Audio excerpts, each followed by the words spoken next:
Friends, अगर मेरा video आपको अच्छा लगे तो लाइक कीजिए, सब्सक्राइब कीजिए और बेल आइकन को प्रेस करना ना भूलें, जिससे कि हमारे नए वीडियो के नोटिफिकेशन आपको मिलते रहें।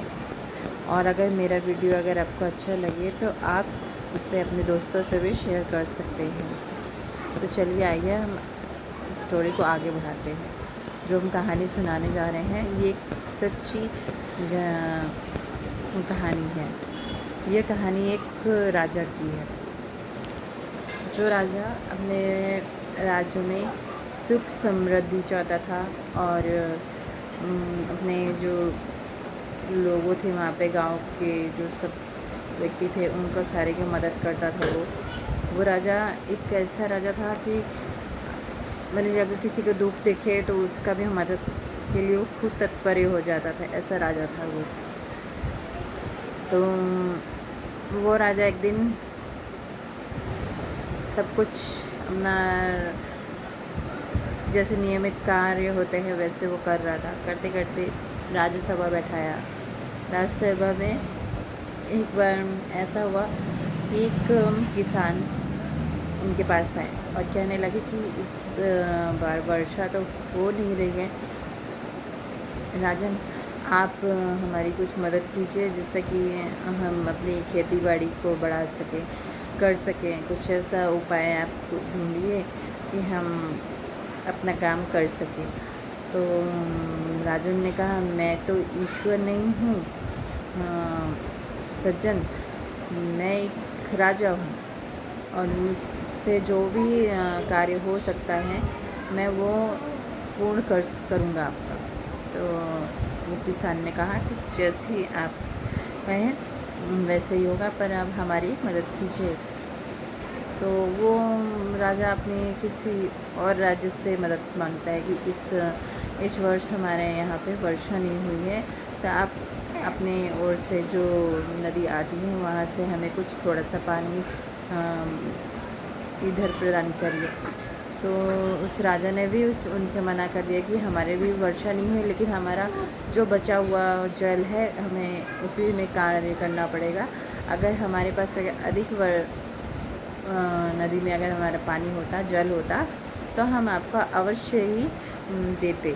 हम कोई संदेह नहीं था कि हम आपको नहीं देते, ऐसा कुछ नहीं था, हम आपको देते क्योंकि आप हमारे प्रिय मित्र हैं और हमें भी अपना राज्य को देखना है, हमारे राज्य के लोगों को भी देखना पड़ेगा कि उनको कष्ट ना हो। इस बार हमें क्षमा कीजिए। उसी तरह उसने जितने उनके मित्र थे उनसे मददें मांगी और उनसे गुहार लगाई कि हमें थोड़ा सा जल दीजिए, थोड़ा सा जो पानी है हमें दीजिए। हमारे जो नगर के लोग हैं उन्हें बहुत कष्ट हो रहा है, तो आप हमें थोड़ा सा जल प्रदान करिए। जो हम नदी वहाँ से नहर बना देंगे तो आप हमें थोड़ा सा वहाँ से जल दीजिए। तो सभी लोगों ने उन्हें मना किया कि हम नहीं दे सकते आपको, क्योंकि हमारे भी लोग हैं, प्रजा है, ये है वो है। उन्होंने बहुत सारे उनको बातें बताई। अब क्या हुआ, अब राजा तो सोच में पड़ा कि अब हमारे जो नगर के लोग हैं उन्हें तो जल से परेशानी हो रही है। इस वर्ष हमारे यहाँ तो वृष्टि भी नहीं हुई, जिससे कि वर्षा भी नहीं हुई कि जिससे हमारे लोग थोड़ा सा किसानी कर सके या पानी पीने के लिए पर्याप्त जल हो।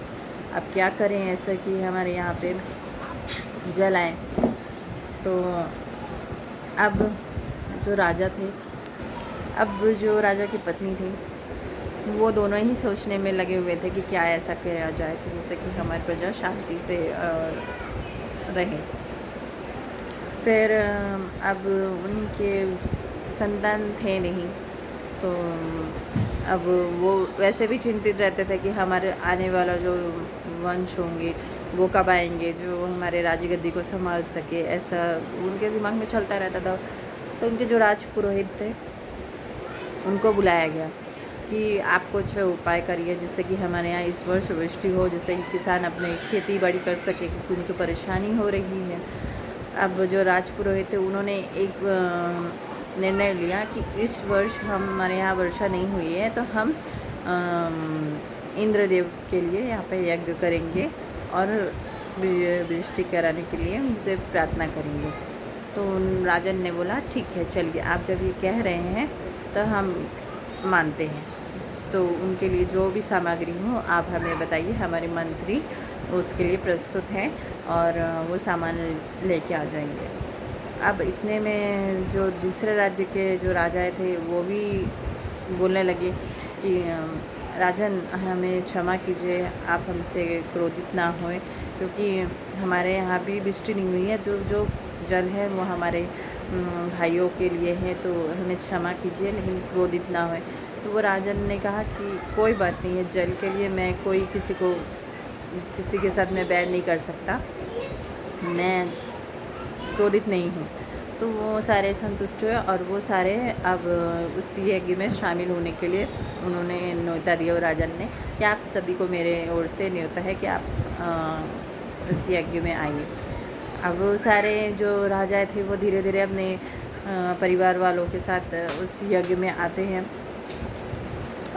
अब जो राजपुरोहित थे उन्होंने कहा कि हम जो यज्ञ करेंगे वो एक बावड़ी बनाएंगे, छोटी सी बावड़ी बनाएंगे और उसके हमें अंदर जाना पड़ेगा। बावड़ी जैसे कि एक कुआं के अंदर हमें बनाना पड़ेगा। अब उस कुएं के अंदर हमें बैठ के उसमें प्रार्थना करना पड़ेगा। अब वो कुएं का निर्माण उनके जो सहायक करते थे सिपाही लोग, उन्होंने उनका मदद किया उस कुएं को बनाने में। अब ये कुआं बनाने में उनको कम से कम 3-4 दिन लग गया। अब 3-4 दिन लगने के बाद अब राजपुरोहित ने कहा कि ये शुभ समय आ गया है, अब ये शुभ मुहूर्त में हम अब यहाँ पे हम पूजन कर सकते हैं। अब जो राजा और राजन के जो पत्नी थी, धर्मपत्नी, अब वो राजपुरोहित जी वो कुएं के अंदर गए। अब उनकी जो पत्नी थी उन्होंने कहा कि हमें इस कुएं के अंदर ही पूजा करना पड़ेगा, क्या बाहर नहीं कर सकते? तो राजन ने कहा है नहीं, हमें जल के लिए यहाँ पे पूजा करना पड़ेगा, तो हम इस कुएं के अंदर ही बैठ के पूजा करेंगे। तो उन्होंने बोला ठीक है चलिए, जैसे तैसे राजन ने अपनी इस पत्नी को, धर्मपत्नी को मनाया और वो उस कुएं के अंदर बैठे। अब जैसे ही यज्ञ होना शुरू हुआ, पूजा होना शुरू हुआ, देखे कि काले काले मेघ आना शुरू हो गया और इंद्रदेव प्रसन्न होने में थोड़ा समय लगाते हुए बादलों को लेके आ गए।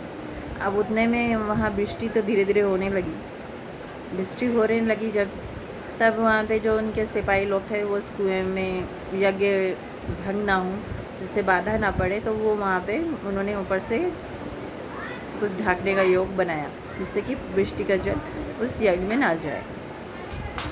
अब वो तो रुक गया। अब जैसे ही राजन ने और राजन की स्त्री जब आहुति देने लगी उनमें, तो उतने में जब उनके राजपुरोहित ने वहाँ पे एक नारियल श्रीफल उनको दिया और कहने लगे अब ये श्रीफल आपको यहाँ पे तोड़ना पड़ेगा। जैसे ही वो इस श्रीफल को तोड़े, श्रीफल को जैसे ही राजन ने फोड़ा, उतने में उस कुएं के अंदर से पानी भरना शुरू हुआ। अब जब पानी भरना शुरू हुआ तब जो राजपुरोहित थे वे तो बाहर निकल गए। अब जो राजन और उनकी स्त्री थी वे आंखें मूंद के वहाँ पे प्रार्थना कर रहे थे, तो उन्होंने सोचा कि ऊपर से वृष्टि हो रही है, तो उतना ध्यान नहीं दिया उन्होंने। अब जो धीरे धीरे जल का स्तर था वो इतना भर गया कि और उन जो राजन थे और उनकी स्त्री थी वो वहाँ से निकल नहीं पाए और उसी के अंदर वो समाप्त हो गए। अब आज भी कहते हैं कि वो जो कुआं था वो बीच में है और उनके आसपास वो जगह एक तालाब की तरह है, आज भी है वो तालाब, और उसी के पास में एक छोटा सा मंदिर बनाया गया है जो शिव जी का है और उसका नाम है जगतदेव तालाब। और आज भी कहते हैं कि सारे जब वृष्टि का पानी ख़त्म हो जाता है, मैंने बरसात का पानी ख़त्म हो जाता है, लेकिन वो जो नदी बनी हुई है छोटी सी, उसका पानी कभी भी नहीं सूखता।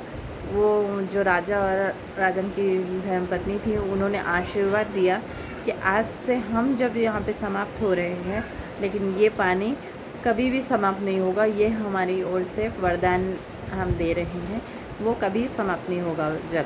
और ये बात सच में ही वो जल आज भी मौजूद है वहाँ पे। कभी भी अगर जैसे संकट आता है पानी का, तो वो कभी भी पानी सूखता नहीं है, वहाँ पे हमेशा ही पानी रहता ही है।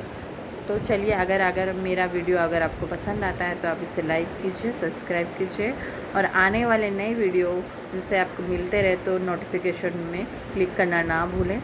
तो धन्यवाद।